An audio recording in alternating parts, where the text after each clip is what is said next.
Gaze reading where the greats drop by. Trendy authors tell us all the who, what, and why. Anyone can listen, cause we're spoiler free. Gaze reading, from Pulitzer stars to book club picks, where the curious minds can get their fix. So you say you're not gay, well that's okay.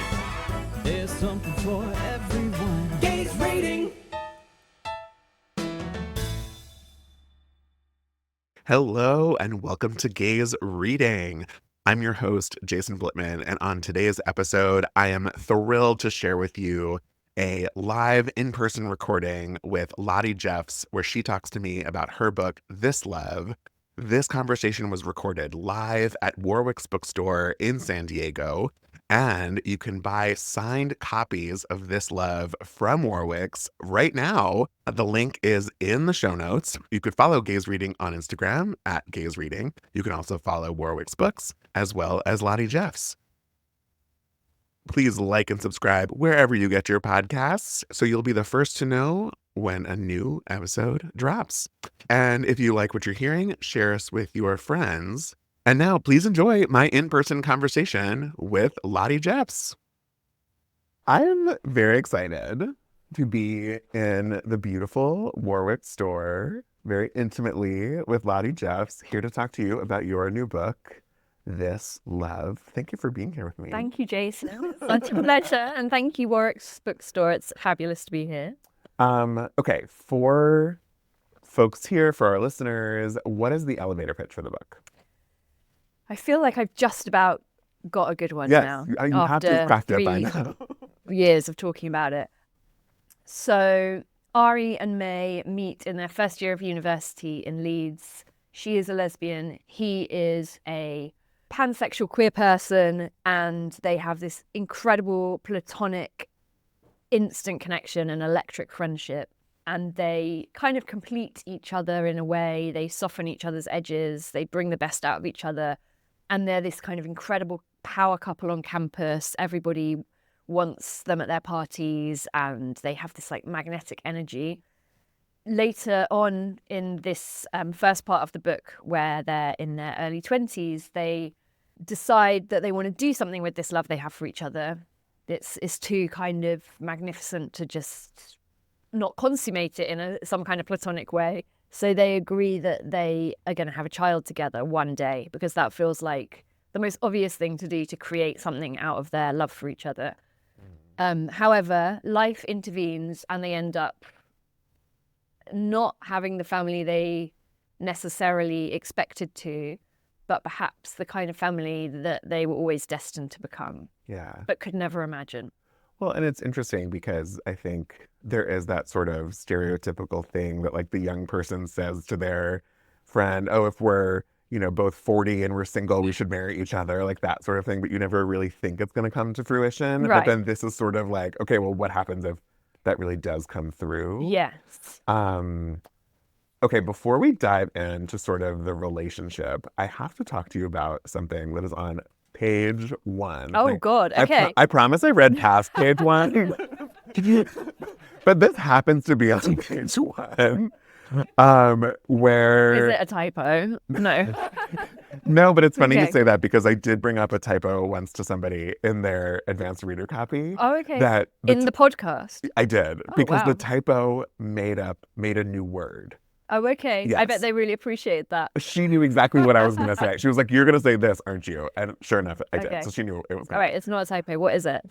It's not a typo. Clammy hands grasping at my waist seemed marginally more likely this was a come-on than a pickpocket attempt. For the people who might find themselves in close quarters, what is the difference? How can we be saved from a pickpocket attempt? I mean, it's a fine line, right? Yes, I thought so. And it's also like, now you read it back to me, it's like, oh, maybe times have changed now from this is set in like the, I guess... 2014. 2014. Maybe you could get away with slipping your hands down random girls' pants in bars in a way that is maybe a little bit more problematic today. But yeah, there was a bit of rummaging. And she It was 100% a come on and it was not. 100% a come on, yes. And What does a pickpocket feel like? a little bit looser, maybe a little bit more a tickle in a Oh, pocket. less aggressive. Less Less intentional. intentional. Yes. Yeah, but I think she kind of enjoyed it, and I think that line is just like expressive quite instantly in the book, as you mentioned. It's on page 1 of May's like somehow slightly like off-kilter personality. Like she's a bit direct and sort of obtuse sometimes, and like her phrasings for things and the way she's sort of a bit bristling about, a bit annoyed about the world somehow. Yeah. So I think that if anything, that's hopefully what that bit of dialogue is for us. Of course. And it does. I just was like, oh, what does pickpocketing feel like? I mean, I have experienced a couple of times, Yeah. but not continually. It's also, I guess, maybe because it's in my brain as a gay musical theater kid, when I think pickpocket, I think Oliver Twist, right. which like takes me right to London, which like is very British. So like when I think pickpocket, I'm like, oh, that's the thing that happens in Like London. dwelled on this like very throwaway line. Well, that's because I didn't go beyond page 1. No, And that's the end of the podcast. right, and the end of kind. Thank you for being here, Lottie. Okay, so the beginning of the book is May and Ari's meet cute, and the book is very special to me because I have that relationship. Oh, that's so nice. My Ari/May did not, we did not decide to have a kid together at some point in our lives. But we have experienced those ups and downs. We met each other at a very young age and have like been on a journey, and we're still very good friends. Who's your Ari? Well, I think I've had 3 of these really close friendships with gay men at different stages of my life. One at school, so like the equivalent of high school in the US, so from like 12 to 17. I had my friend Will, and then I went to art college and I met my friend Sam, who is probably the closest to Ari in terms of the way he dressed and presented himself and his confidence and charisma. And then at university, I met my friend Joe within like the first few days of being at university, and each of those boys became like my best friend. And then I introduced them to each other, and like they became friends outside of me, which was actually really sweet as well. Although a little bit jealous making sometimes if they were like hanging out without me. But yeah, I guess they were that experience of like finding someone that you just feel like you're stronger together. And like when you walk into parties together, you're like, yeah, we've got this. Yeah. Is there a particular meet cute with any of them that is memorable? Ooh.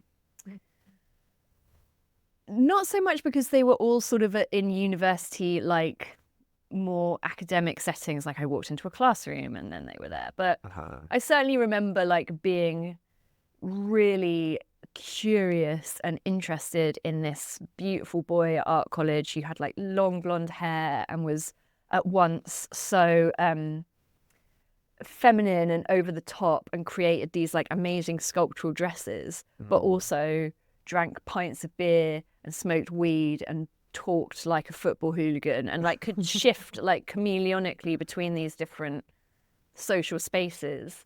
And he wasn't even out as gay actually when I first met him at university, and I just found him like really compelling as a person. And I think that in a way was a really significant friendship because we both started exploring the gay scene together.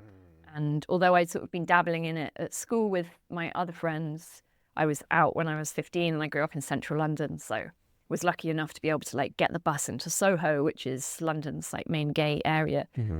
With Sam at art college, you know, we were of the age where we were like in our 20s. We weren't looking at like kids anymore in bars, but we were like the young hot people in any room. So red ropes were opening for us. We would be swept up in like random C-list celebrities' orbits for the night and find ourselves in like after parties and VIP areas, just mainly because he was so beautiful and I just kind of tagged along like in his way. Less meet cute specifically and more like more of like the fun that we had together. Early foundational experiences. Definitely. That you had. Yeah. I very distinctly remember my friend basically telling me that we're gonna be best friends. Oh, really?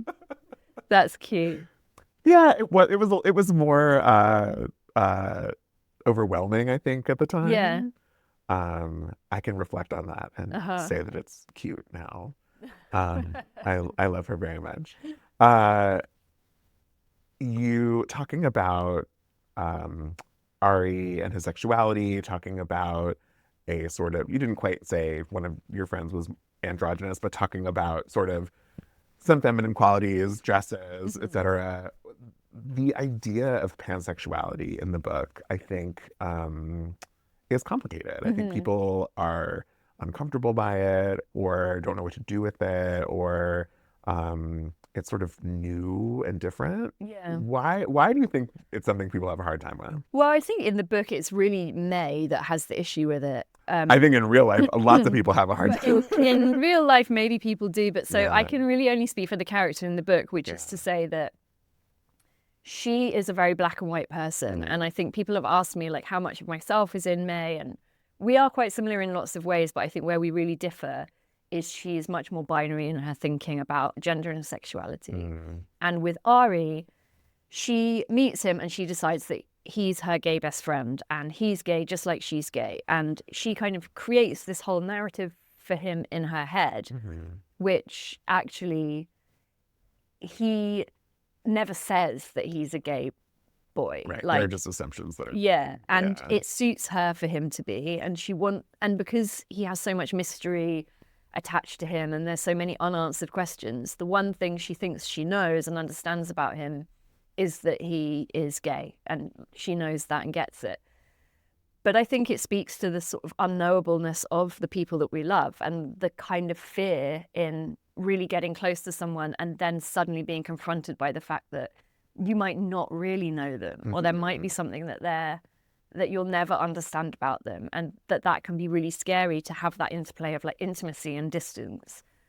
So I wanted deliberately for May to be this sort of butting up against like the grey areas and not liking them. And I think she goes on a bit of a journey herself to realise that life is a bit more complicated and things aren't as binary as she likes to think. But it takes her, the book spans like 10 years, and I think it takes her a good while to realise that. But also, Ari isn't clear and he doesn't communicate his sense of self to her necessarily, because I think he's quite untethered or ungrounded himself when they meet. And so he quite likes this air of mystery around him, and he quite likes not feeling like he has to pin himself down. So in a way, he's complicit in not defining who he is to her. Yeah. Yeah, I mean, and I think funny, the episode of Gaze Reading that dropped today, there's a big conversation about robots and how robots are made of binary code and how humans are not. And we have a whole conversation about humans really thinking in a binary way, even though we're not made up of binary code. And so I think it is not an uncommon experience for people to have a hard time with anything that is not quite black and white. And to sort of, there's something very human about Ari in his way of going about life. And I think that's sort of, I don't want to talk about pansexuality as a person who's not pansexual, but that is what sort of came across for me. It is a piece of, there's a humanness about it. Okay, this is your debut. Fiction novel. debut, Fiction, yeah. yes. How did this story come to be? I honestly I can't really tell you. It feels like a weird fever dream. If I look at this book cover in front of me now, like, I can't tell you how I just, it felt like completely bizarre that I actually managed to write a novel. I think a mix of like manifesting and magic and just like the idea honestly just came to me fully formed. And I remember sitting on a wall outside my house and I was writing in my notes app the whole idea, and I was supposed to be home, and like my kid had just got back from school and my wife's like, where are you? And I was like, I just have to I was literally like standing by the wall outside my front door, just like finishing writing this note. Because I was like, if I don't write this down now, it's going to go. So the idea just landed. I mean, obviously it hasn't. It's been my life and years of thinking and having these relationships and stuff. But in terms of like, I'm going to write this story, it arrived like that. The rest of the writing of the book, unfortunately, wasn't such a kind of magical experience and is literally just hard work. And like, as anyone that has written a book knows, it's just like chipping and chipping and chipping away at a bit of stone until it turns into something resembling a sculpture of some sort or whatever you wanted it to be. And it's just a long, arduous process and it's work. But it's great.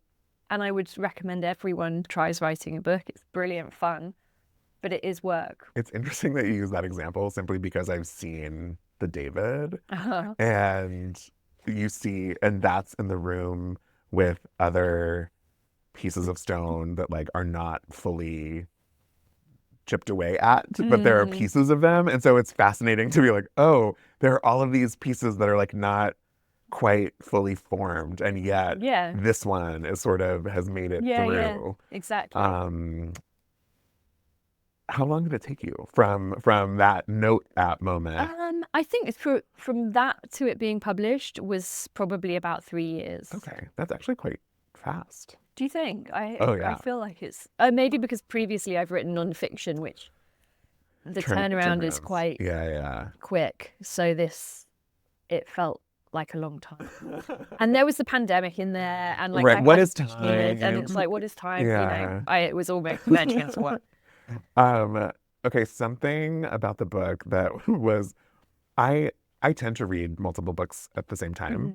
I generally only do it when they're different genres or different styles or different, but for some reason I happened to be reading 3 books that were all fiction that all had non-linear timelines. Okay, was it doing your head in? And I was like, this is basically an epic mini-series in my brain right now. And it was sort of fun, actually, to like live. I was like living in London and I was living in Nashville and in Chicago and like all of these different pieces. It was very interesting, actually.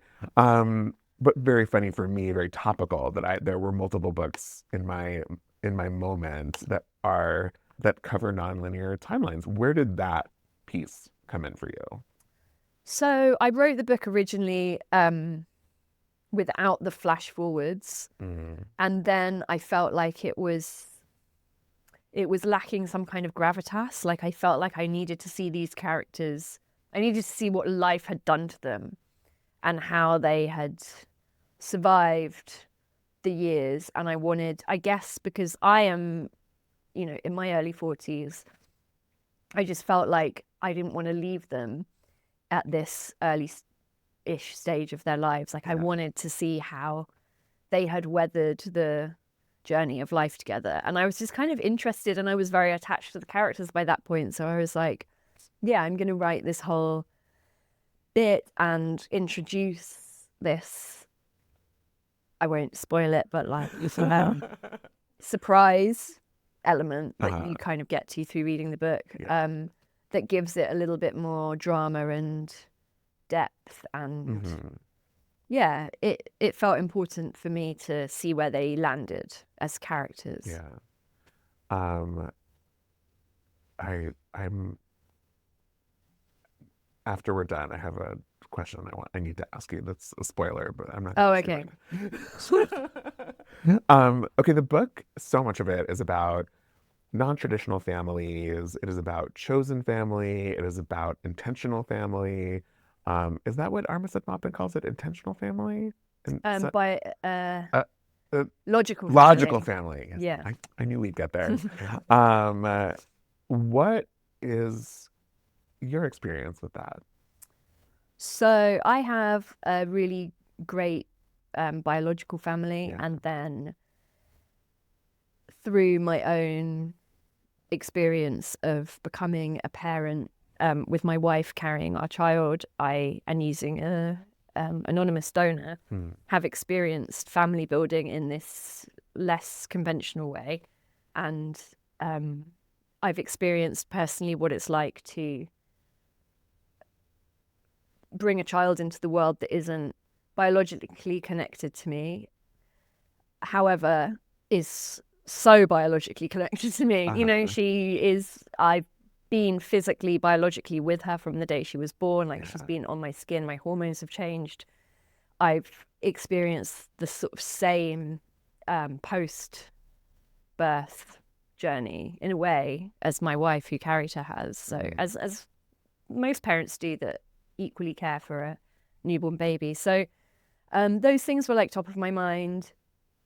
And of course, just being queer and feeling like you are curating your family through your friends, which I think is becoming like more and more common as a trope. But what I wanted to do maybe slightly differently was I think sometimes we in culture see chosen family as somehow taking precedence over the family you're born into, and that like the family you're born into are kind of don't represent you, are a bit boring and lame, and like let's go and find our fun friends and they're our family. Whereas what I wanted to do with this book was show that actually the characters needed to work hard to find their connection to the family they were born into, as well as create a family of their own. And I think that I really wanted to show that May's parents in particular, she had, as is typical of her character, we're learning, created this idea of them in her head that they are out of touch, they don't understand her, she'll never be close to them. But actually, she just needed to give them some space to show her who they were. And she had written them off too soon, and she hadn't actually given them the credit that they deserved as people. She'd sort of seen them very much as like her parents, and they're not people in the way that her friends are. So I really wanted to like be a little bit gentle with those characters of her mum and dad and show that, okay, at first they put their foot in it a bit, or are a bit, maybe a little bit out of touch, or some of their reactions to her sexuality had been a bit disappointing. But they change and evolve, and I think everybody should be given space to change and evolve in their lives. And yeah, there comes a point where you might have to stop trying with someone, but I think you do need to try to a certain extent. So I wanted to show chosen family and the family you're born into, I wanted them to coexist equally in this book. Something that comes up per what you were just talking about, it's getting stuck on the why and why you're gay and where did that come from. And so it's this element of like not being homophobic, but also like just being quietly disappointed. Really, exactly. So that's what her mum is. She's like, I think the line is like she wrapped her disappointment around her like an expensive pashmina or something. She just is wearing this sort of slight like, oh, what a shame. Yeah. And I think that's such a common reaction. It's like, I'm not homophobic, but he's such a lovely guy. Wouldn't it have been just so nice if he'd met a nice woman? Right. You know, and it is that sort of like cottagey homophobia that's actually really annoying. It sort of too goes back to the conversation about binary, because it's this idea of what things are supposed to be. Yeah. You know. It's interesting that you said that chosen family is sort of becoming a trope, which is so interesting to me because that feels more right for me as a reader, having read so many books that are family dramas, right? Every family drama at this point is essentially the same, right? I mean, not actually, but like, I love a family drama, give me all of them, but you read one, you sort of read a version of all of them. And I think more and more as people are becoming sort of period, it is easier to sort of see that chosen family is perhaps more common and becoming a trope for a reason, I would like to think. Totally. I totally agree. Yeah. Okay, queer families is your work. It is. Yeah, it is actually. Can you share a little bit about what you do and how that relates to? I started doing a podcast with my friend Stu. It was called Some Families, and he's an adoptive dad of 3 kids. And I, at the stage we were doing the podcast, had just become a parent to my daughter. I think she was like maybe 1 or 2 at the time, maybe a bit older, like a toddler. Yeah. And in that podcast, we interviewed lots of different queer parents, so people who had come to being a parent through all sorts of different ways, solo parenting, surrogacy, trans guys carrying their own child, adoption, fostering, also, you know, a whole spectrum of different kinds of parenting.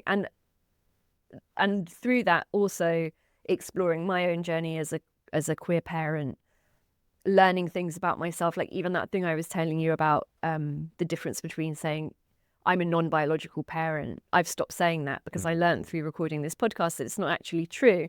Scientifically, you are a biological parent if you just do the work of parenting. So, you know, I was learning and changing and filling my world with other experiences of queer parenting. So that was very top of mind when I wrote this book. I also then, in between writing The Queer Parent and this book, or maybe before The Queer Parent, I wrote a picture book for children called My Magic Family, which is basically this love for 4-year-olds. How fun. It's really cute. And actually, funny enough, it's my friend Joe, who was my RE at university, who is the publisher of that book. So we worked on it together. So in a way, that was our little baby. So we did do it. So that's a sweet story about a little girl with 2 mums going to nursery or kindergarten and wondering if other children in the class are going to have 2 mums like her. And she, through fairy tale, she learns that the other children don't necessarily have 2 mums, but they have all sorts of other fantastical kinds of families that she learns about. And her family is just one of the many different kinds of families she encounters. So it's a super sweet book, and it's really like heartwarming. And I suddenly found myself going from like, I used to be the editor of ELLE magazine, and then I was suddenly like sitting in libraries with like all these like 3-year-olds and 4-year-olds like staring up at me, and I was like, what's happening? What was the journey from editor of ELLE magazine to reading picture books to kids? Well, to like being essentially a queer parent guru. So I got made redundant. No, I did, but actually I was the executive editor of ELLE, so the deputy editor, and I was applying for the job of editor-in-chief, and they gave the job of editor-in-chief to the fashion director. Sharp inhale. And the new editor let me go because you wouldn't want somebody that was going for your job to be your number 2, which is, you know, I probably would have done the same. Like, it's no hard feelings. But as we learn when we're very young, first is the worst, second is the best. So. Exactly. And, you know, it gave me great fodder for the book. The character of V and the whole part of the book that's set in a magazine office. But so after I... that was your way of working through some trauma. Totally. But after I lost my job at ELLE, which was, you know, it was actually hugely traumatic because that was the job that I had invested so much of my sense of self in, and my personality and my ego and my, you know, free stuff that you get when you work for a magazine, and it was suddenly all like ripped from under me. So I worked in advertising for a bit. I really, really didn't like that at all because it was full of just men being boring. And then I was just like, I'm going to work for myself and I'm going to write books. And I did. Amazing. And then I've never looked back. And now I still do write for ELLE, and I have a great relationship with them. And I'm just not in the office. Yeah. Which is fine. It's not quite the same because I didn't have the same experience as you, but in COVID, with the world shutting down, you know, I feel like I made my whole identity around working in theater and in the arts. Right. And so I really had this sort of existential crisis afterwards, being like, okay, who am I now? Where am I getting my validation? Right. If this doesn't exist, like... Who am I at parties where people ask me what I do if I can't say this cool thing I do anymore? I think it's something a lot of people probably really relate to. And I have written about it, actually. I think as a journalist, I'm one of those journalists that writes about things that happen to me. So I've literally mined every single aspect of my life for copy. So everything from like losing my job to becoming a parent to my parents' divorce to my marriage to, I don't know, now it's turning 40. I've written a load of articles about turning 40.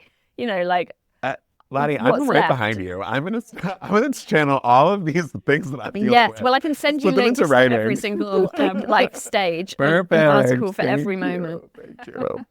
Okay, talking about marriage, there's something that comes up in the book, um, essentially saying that marriage is the anchor that lets you explore. Mm. And that was very interesting to me because when people ask me if I feel anything different post marrying my husband, the answer is not complicated, but no, things sort of day to day felt the same, but I sort of felt the anchor. Mm. I felt the safety. There's always that thing to come back to, Yeah. whatever explore means in the context of your relationship, right? Right. But that for me is what getting married changed. Mm. You wrote that in the book. Yeah. And I Can you stand talk by about it. your relationship with Yeah, I do that as a stand by it. concept? Like, you know, I'm on this trip, Yeah. and I've been away for like coming up to 10 days without my wife or child, and I've been having a great time, and they've been having a great time as well, in a maybe like a less fun way than me. But, you know, I think to just know that you have this kind of commitment and this thing that you can return to, and you can go off and have adventures and explore, and, you know, evolve and meet new people, and then you've still got this, you've built something together that's so meaningful that it will be there, hopefully, for you to return to. And I do think that's really nice. But here's a question for you, Jason. Do you think that makes us less good queers for being so heteronormative in our relationships? I think that the term anchor can mean a lot of things. I would argue that, no offense to any heteronormative relationship, however, I would say that how do I want to phrase this? In my experience, the way in which my husband and I are able to communicate is, no offense to my straight friends, superior. Like, true. I get it. Well, and I say this, and I've said this before, some of it I think is because we have had to have difficult conversations in our life as queer people. Right. From the moment you come out. Exactly. As a teenager, you're having to, you know, figure out what you're feeling, what deep feelings these are, and articulate them. Right. And people don't have to do that. Right, exactly. So we've sort of had this like full-on experience. We're a bit more evolved. Kind of. I think so. And I think that's really where it comes from. Right. The anchor for me doesn't feel heteronormative. It feels there is a security about it. And queerness doesn't have to be like, I think sometimes there's this idea that queerness has to be like incredibly like othering or counterculture or you know, actually that there is something inherently like beautiful and queer in commitment and being in love. And that in itself, you know, every day it is a kind of protest of just like, you know, do you tell your post person or your taxi driver that it's your husband or your friend? You know, like we're constantly, even though we don't think it, we're constantly having to inhabit our queerness and be radical in our queerness, even though we're boring married people. Right. Like, I think we still are valid as queer people as well. Absolutely. Thank you for workshopping that. Of course. Well, but also I think there's this element of like anchor and safety doesn't mean that you're not also experiencing counterculture in other ways. For sure. Right. And I think, and in a weird way, I think that's sort of where the safety for me comes from, right? It's like, I feel like I can, again, explore can mean whatever it means within the context of your relationship, but if you're just dating somebody, saying, I want to break up, and packing your bag and leaving your home, and that's sort of it. right? The stakes are sort of lower. Yeah. And that's not to undermine people who are choosing not to get married. That's as it is just the stakes are lower. There's plenty of things that need to get untangled, right? But certainly no legal documents have to get signed. Right.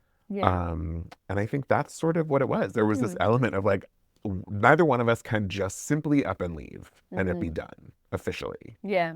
Right. So no matter what, there is that sort of like nucleus. Yeah. Anyway. Also, weddings are great fun.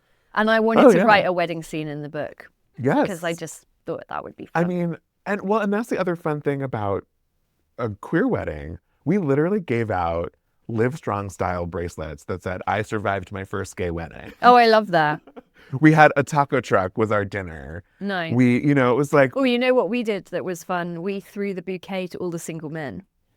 Oh. And you should have seen it was like a rugby scrum. Like all these guys just like jumping for this flowers. Did the person who caught it get married? It's funny because I think he had just got divorced. And he got the bouquet. And actually, he has done. He's remarried. Yeah. What a romantic story. Isn't that sweet? And I want to read his story. He was one of the few straight men at the wedding. And he's straight? Yeah, and he got the bouquet. Well, that was a plot twist I was not expecting. Right? Yeah. To your point, it's just great to be able to play with tradition in a way that I think straight people can do that too, of course. But I think if you're straight and you're playing with tradition, you're coming up against the tradition, whereas for us we don't have that to come up against or to embrace or reject. We're just like, let's make it new. I mean, we literally had a cabaret performance. Like it was a full-on 45-minute show, and we came down the aisle to someone singing "Circle of Life" from The Lion King. Oh my god. And our MC like welcomed everybody and then said like, "Welcome to your first gay wedding. FYI, at a gay wedding, anything goes," and then started singing "Anything Goes" from the musical Anything Goes. So, like, I wish I'd been there. Full-blown performance. It's so good. And then at the very end, to get off of the stage, the conga started, and we like conga lined off of the stage. Wow. Anyway, this is great. It was very fun. Yeah, I'm trying to think back to the wedding in the book. I think... Yeah, I have some fun with talking about outfits and talking about the setting and, of course, Ari and May's relationship and dynamic. And I don't think it was a spoiler to say that Ari somehow slightly upstages the brides in his outfit. I think that's a very fair statement. Okay, I have one last very important question for you. In the book, and this is something I alluded to inside Scoop. We had dinner before this, and I said there's a question for you. Oh yeah, I'm excited. That I don't want to tell you ahead of time because I want to hear your honest, immediate responses. Okay. In the book, there is a Sapphic Icons wall calendar. Oh yeah. Who would be in your calendar? Oh, okay. I mean, there's so many these days. I know. Who's coming up off the top of your head? Chapel Roan, Billie Eilish, Kristen Stewart, Kate Blanchett, Kate Winslet. Zero hesitation. What's her name's gone out of my head that is married to the older woman. Oh, Sarah Paulson. Sarah Paulson. I mean, okay, I can just list 12 lesbians to you right now. But yeah, there should probably be some historic ones in there too. Like, and maybe just some sort of like semi-sapphics, like a bit of like Frida Kahlo maybe, like a bit of a Virginia Woolf maybe. But then I don't know how that would work with like Billie Eilish. I don't think it would hang together as a calendar necessarily. Well, it becomes like culturally educational. Yeah. Right? But there's a market for this. Look, if this book doesn't do well, I was just going to get into calendar design. I have to tell you, every once in a while, I find myself in a greeting card aisle and I start reading these greeting cards. Yeah. And I think to myself, someone got paid to write this. I know. And it is infuriating. Yeah. You should try reading. This is such a niche reference. The thing you should try and read that made me think that recently is my daughter is obsessed with Squishmallows. We are going on such a tangent. Tell me more. Feel free to cut this. But do you know Squishmallows Squishmallows are my life. Squishmallows are like these like medium-sized little squishy characters. Okay. You will have seen them everywhere. They're in shops across the country. Okay. Like they're huge. each one has a name and it has a tag on it, and you open the tag and it tells you like a bit about the Squishmallow's personality. Whoever is writing these, and it's probably an AI, just having a laugh because it doesn't make any sense. Somebody is really taking the piss. And so my kid is like, what the hell? She buys this thing, she falls in love with it, and it's called Barbara, and it works in a call center. I'm not even joking. All right, as soon as we're done, I'm Googling this. Yeah, and so somebody's really like hates their job and is like literally run out of personalities. One worked in HR, and then I was having to explain to my 6-year-old what HR is. Well, so if you have a problem at work, Honestly, it's like it's obviously like one like bitter queen who's like writing these like Squishmallow personalities, and it's or just like an taking intern. it all out. No, it's too art and intentional to be an intern. were Beanie Babies a thing in the UK? Yeah, so it basically the like journey of like my daughter's obsession has been like, Beanie Babies, TY Cuddlies, and then Squishmallows. Okay, well, so Beanie Babies when I was a kid, or I guess youngish. Because they have personalities. Right, they have like a little tag with the name, and then like a little poem that sort of, I think it was a poem. Is that what got you into reading and writing? Yeah, right. It was like 3 lines, and it was like a very simple, right. But it was like, Purpley the Platypus, right? And it was no one was named Barbara. That was a missed opportunity. Yeah, I've got to show you this. I'm very excited. We've come full circle. I'm obsessed. I'm obsessed. This has been so lovely. Thank you for reading the book and getting past the first page. I did get past the first page after I thought long and hard about what getting pickpocketed would feel like and whether or not I would like it. You probably would. I think it's quite, I also, depends who was doing the pickpocketing. That's very true. I know. Was he handsome? I imagine it to be kind of Timothée Chalamet as the like other Artful Dodger. Or kind of. Yes, Timothée Chalamet as the Artful Dodger. That's actually That's not a bad cast, is it? It is not. Someone called the movie studios. No, but if it was our waiter at dinner, I would not have been that either. He was hot. He was very handsome. What else was I just going to say to you? I don't know, but this has been lovely. Thank you so much. Thank you so much. It's so nice to be in San Diego and in Warwick, which is a beautiful book. I know, and I'm just so glad I got to talk to you face to face. Yeah, it's and lovely. get to hug you after this. Thank you. Thank you. Thanks for listening, everyone. Hope you have a wonderful rest of your day, and I will see you for our regularly scheduled episode next week. Bye.